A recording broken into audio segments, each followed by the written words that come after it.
Hello friends, Sunday எப்படி போகுதுன்னு பார்க்கலாமா வாங்க.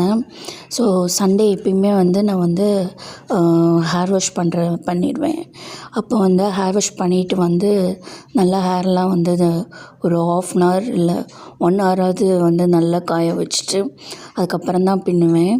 ஸோ பின்னதுக்கப்புறம் இன்றைக்கி சண்டேக்கு மட்டன் தான் வாங்கியிருந்தோம். ஸோ மட்டன் பண்ணியிருந்தேன். அதுக்கு முன்னாடி ஃபேஸில் cream spins baby plus cream தான் போட்டிருந்தேன். ஸோ அது லைட்டாக அப்ளை பண்ணாவே நல்லாயிருக்கும். நல்லா ஒரு பவுட்ரு கூட போட தேவையில்லை, அது நல்லா ஃபினிஷ் கிடைக்கும். இது நம்மளுக்கு ஃபவுண்டேஷன் போட்ட மாதிரியே இருக்கும், நல்லாயிருக்கும். அது போட்டுட்டு சிம்பிளாக போட்டு வச்சுட்டு அதுக்கப்புறம் பார்த்திங்கன்னா இன்றைக்கி ஒயிட் ரைஸ் தான் வச்சுருந்தேன். ஒயிட் ரைஸும் மட்டன் குழம்பாட்ட வச்சுருந்தேன். ஸோ மட்டன் சிம்பிளாக தான் பண்ணியிருந்தேன். மட்டன் நம்மளுக்கு எப்படி பண்ணாலும் கிரேவியாட்ட கன்சிஸ்டன்சி கிடச்சிரும்.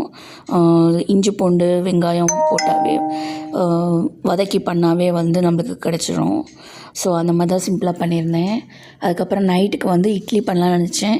பட் இருந்தாலும் தோசைக்கு நல்லாயிருக்கும் மட்டனு, அதனால் தோசை பண்ணியிருந்தேன் சிம்பிளாக.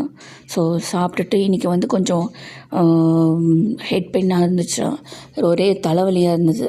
ஸோ அதனால் கொஞ்சம் ரெஸ்ட் எடுத்திருந்தேன்னா அதனால் நைட்டு தான் கொஞ்சம் ரிலீஃபாக இருந்தது.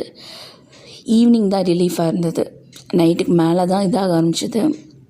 அதுக்கப்புறம் பார்த்திங்கன்னா இந்த மிஸ்டர் பீஸ்ட் இதெல்லாம் சன் பார்த்துட்டு இருந்தார். அது பார்த்துட்டு அதுக்கப்புறம் டே இப்படி தான் போச்சு. இன்றைக்கி இன்னொரு விலாகில் பார்க்கலாம். பாய்.